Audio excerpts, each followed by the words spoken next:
प्यारी प्यारी भव्य आत्माओं,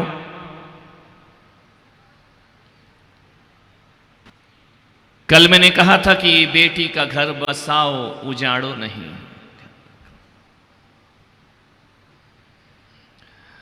आज बेटियों के घर उजड़ रहे हैं।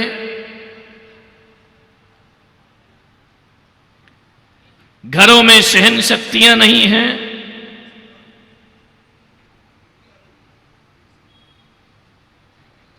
बहुएं किसी की सुनने को तैयार नहीं।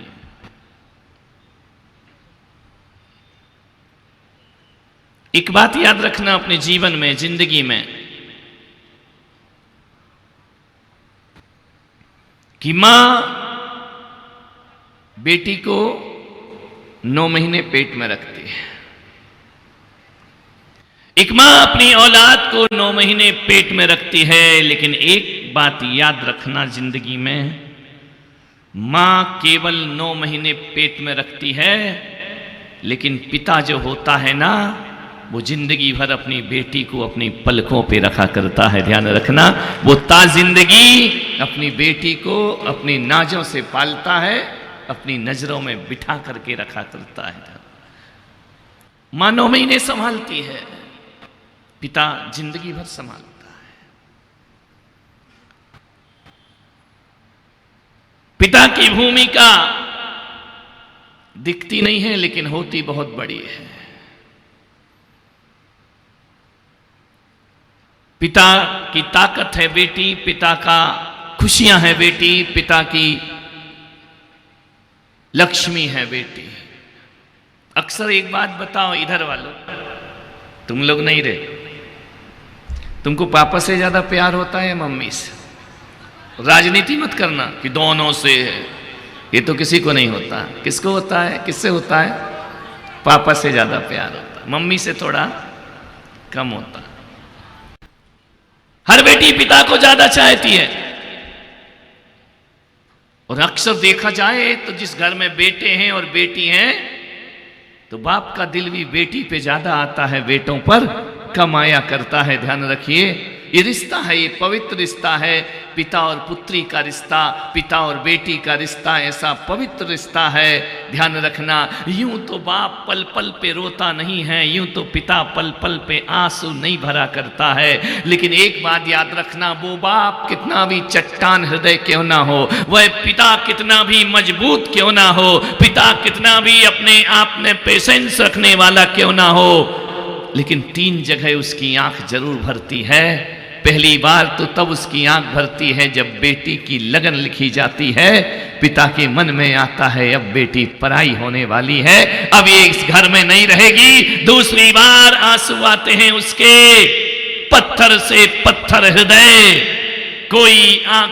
कोई आंसू रोके कैसे, जब बेटी डोली पर बैठे। ध्यान रखना, जब बेटी की विदा होती है तो पिता का हृदय जार जार करके आंसू बहाने लगता है। और सबसे ज्यादा दुख उस पिता को तब होता है कि पराए घर में दी हुई बेटी जब कुछ बरसों के बाद लौटकर पीहर में आकर बैठ जाती है, उस समय पिता के दुख का कोई पारावार।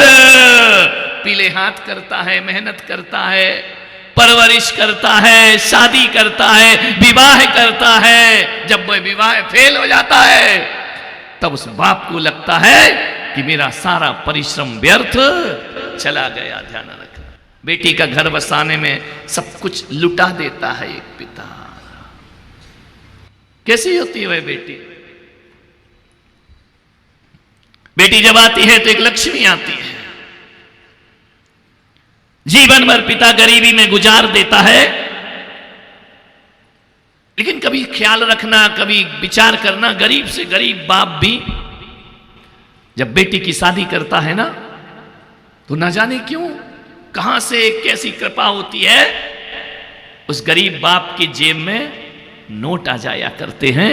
इसका मतलब है कि बेटी आती है तो लक्ष्मी को साथ लेकर के आया करती है। ध्यान रखना, वही लक्ष्मी को लेकर आती है। कहां से पैसों का इंतजाम हो जाता है, कैसे वह व्यवस्था कर देता है, पता नहीं चलता है। कितना भी गरीब हो, बेटी के विवाह में वह पिता कहीं ना कहीं से पैसों की व्यवस्था, जब तक उसकी विदा नहीं हो जाती उसके जेब में नोट पड़े रहते हैं। ध्यान रखना है, यह बेटी लक्ष्मी का प्रतीक है। लक्ष्मियों जरा ताली बजाओ, नहीं तुम नारायण काय को बजा रहे हो। ध्यान रखना, बेटी खुशी लाती है। ये बात अलग है कि जब बेटी का जन्म हो तो भले तुम्हें उतनी खुशी ना हो, बेटे में ज्यादा खुश होते हो। 21वीं सदी में भी लोग ऐसा सोचते हैं कि एक बेटा होना चाहिए, एक बेटा नहीं तो जिंदगी बेकार है। इतना तरक्की कर रहा है देश, लेकिन आज भी हम पुराने ख्यालात में जी रहे हैं। एक बेटा होना चाहिए, बेटा पैदा होता है तो इतने खुश होते हो, नाचते हो, कूदते हो, बड़ी उमंग करते हो। बेटी में ज्यादा करते तो हो लेकिन उतना ज्यादा नहीं किया करते हो। ध्यान रखना है, बेटा होता है तो नाचते, बेटा होते ही नचाने के लिए है। ध्यान रखना, पैदा होता है तब भी नचाता है, और जब थोड़ा बड़ा होता है तब भी नचाता है, बारात ले जाता है तब भी नचाता है, और बुढ़ापा आ जाए तो फिर उंगलियों पर नचाता। बेटा उंगलियों पर नचाने के लिए पैदा हुआ है। मान्यवर, बेटियां खुशी लेकर आती हैं।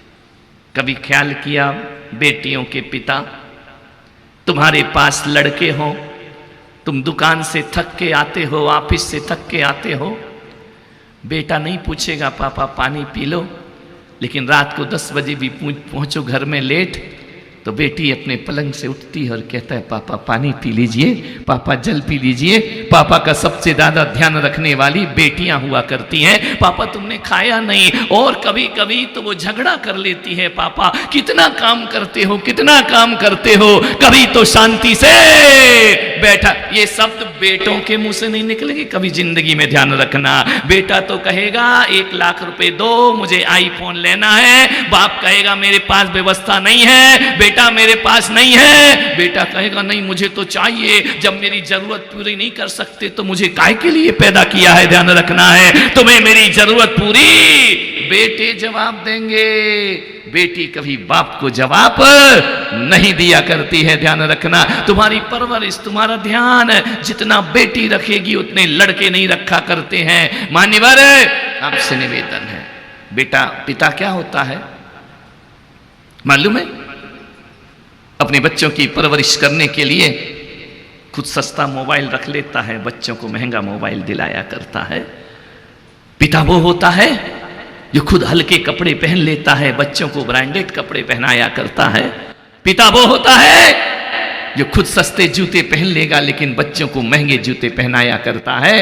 वो दुनिया में पिता का दर्जा प्राप्त किया करता है। ध्यान रखिए मान्यवर, पिता होना बहुत आसान काम नहीं है, और उसमें भी बेटी का पिता होना और भी कठिन काम हुआ करता है। ध्यान रखना, बेटी का पिता बनना बहुत कठिन काम है। जीवन भर ऐसे बेटी को पालता है, ऐसे रखता है, दुनिया की बुरी नजरों से अपनी बेटी को बचाता है, दुनिया की तमाम बुराइयों से बेटी को बचाने का प्रयास करता है। और आज के इस युग में ऐसा वातावरण है कि बेटी को पालना ऐसे पालना है जैसे हाथ पर अंगार रखा जाता है। ध्यान रखिए, बेटी की रक्षा करना, बेटी की व्यवस्था करना, बेटी के अरमानों को पूरा करना। मान्यवर, मेरा आपसे निवेदन है बड़ी विनम्रता के साथ, पिता शायद उतना बेटी का घर नहीं उजाड़ता, मुझे माफ करना, जितना बेटी के घर ये मम्मियां उजाड़ा करती हैं। ध्यान रखना, जितने उनके ससुराल को बिगाड़ने वाली यदि कोई होती है तो, नहीं यहाँ की मम्मियों की बात नहीं कर रहा हूं, ऋषभ देव की मम्मियों की बात, तुम्हारी बात तो अगले चतुर्मास में करूंगा। ध्यान रखना, अभी कैसे कर दूंगा? अभी तो मुझे 4 महीने यहां निकालना है मेरे भाई, नहीं तो तुम मेरा ही देश निकाला करा दोगे। बेटियां, सबसे ज्यादा हाथ मां का होता है बेटी के घर को उजाड़ने में, पिता का इतना नहीं होता है। मां कहती नहीं बेटा ध्यान रखना, डरना मत, सास से ध्यान रखना, किसी से मत डरना, एक फोन कर देना मुझे, 1 की 4 सुनाऊंगी। ध्यान रखना, यदि मैंने उसे तेरी सास को छठी का दूध याद नहीं दिलाया तो मैं भी तेरी मम्मी कहलाने लायक नहीं होंगी, ध्यान रखना। आपसे निवेदन है, मत उजाड़ो बेटियों का घर, मत बर्बाद करो उनके परिवार को, ध्यान रखना, आपसे निवेदन है। मम्मियों का रोल कम नहीं है, बहुत रोल है।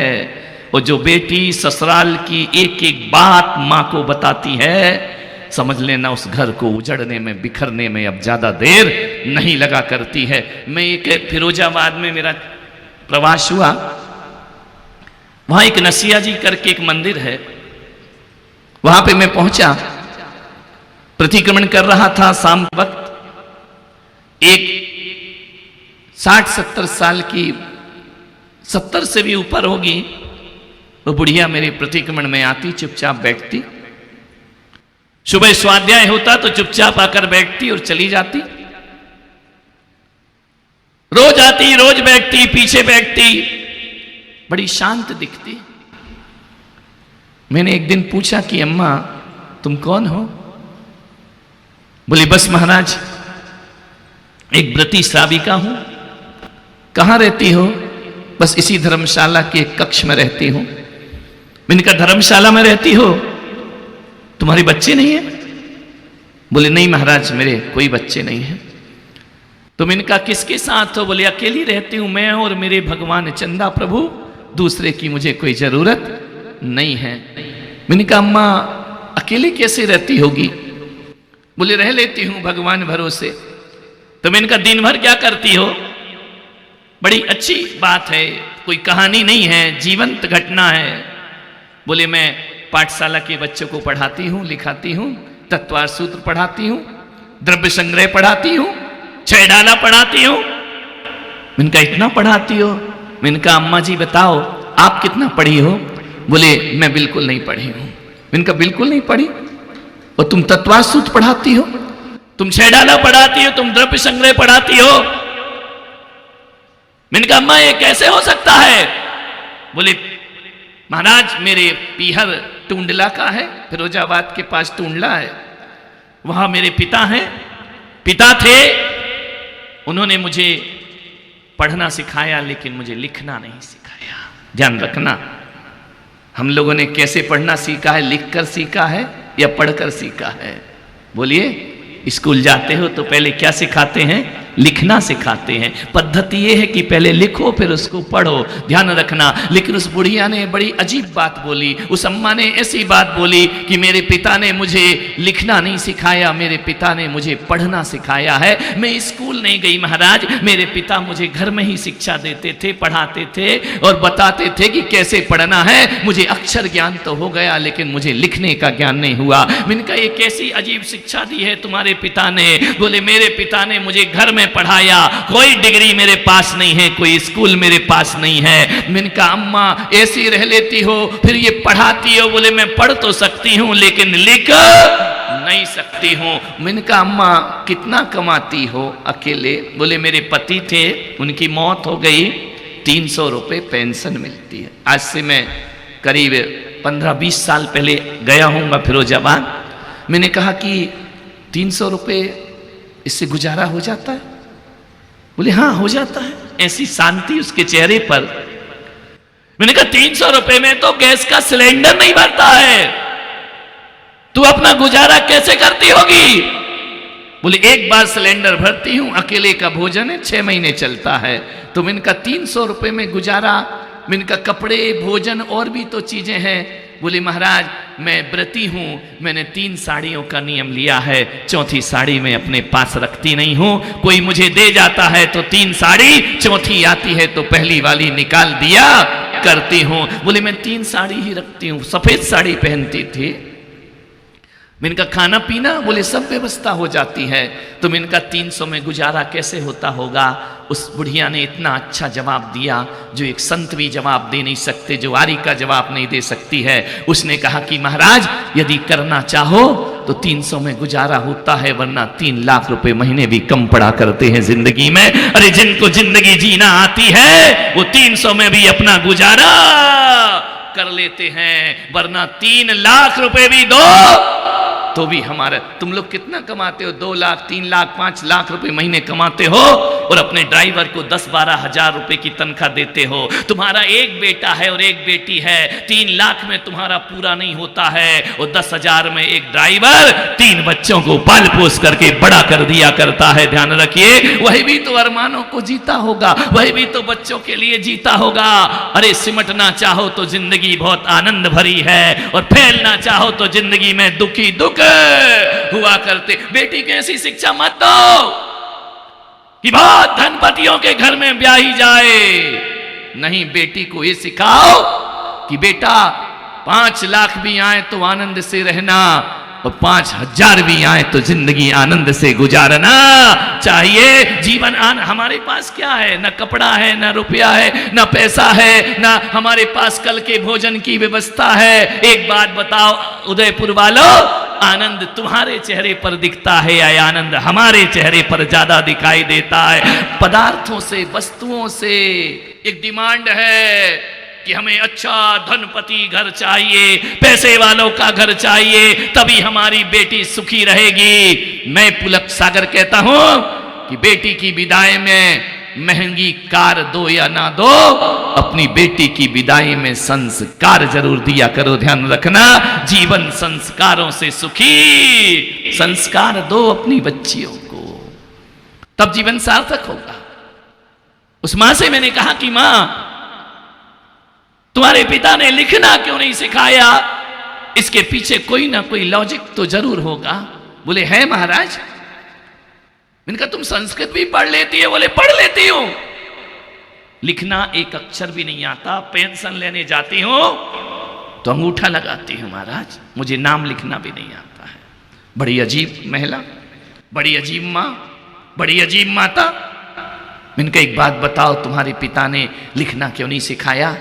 बोले मेरे पिता कहते थे बेटी, यदि मैं तुझे लिखना सिखा दूंगा और तेरी शादी कर दूंगा ना, जब तू ससुराल जाएगी और तुझे चिट्ठी लिखना आ गए तो ससुराल के दुख तू मुझे लिख करके भेजेगी, मेरा भी मन खराब होगा और तेरा भी मन खराब होगा। बेटी पढ़ना तो सीख जा, लेकिन लिखना। उस समय तो चिट्ठी चलती थी, मोबाइल तो चलता नहीं था। आजकल तो नहीं आए लिखना तो मोबाइल में भेज देती है, मोबाइल नहीं उठाओ तो मैसेज कर देती है, मैसेज नहीं पढ़ो तो वॉइस मैसेज कर देती है। किसी भी तरह अपना घर बर्बाद करना ही है। ये मोबाइल नहीं, ये बहुत बड़ी आफत है जिंदगी की। ध्यान रखना मान्यवर। पहले चलो चिट्ठी होती थी ना तो झगड़े हो गए, आज चिट्ठी लिखी, पोस्ट ऑफिस में डाली, जाते जाते 7 दिन लगा, पहुंचते ले उत्तर आते आते 7 दिन लगे, तब तक मामला खत्म, शांति हो गई, महाभारत खत्म हो जा। अब तो मोबाइल ऐसा आ गया है कि यदि परिवार में झगड़े हो रहे हैं, स्पीकर खोल के रख दो, लाइव सुनता है बाप वहां बैठकर, मां सुनती है वहां बैठकर, बेटी तू डरना नहीं। एक की ये बेटियों का घर ये माताएं कभी नहीं बसा सकती हैं, ध्यान रखिए।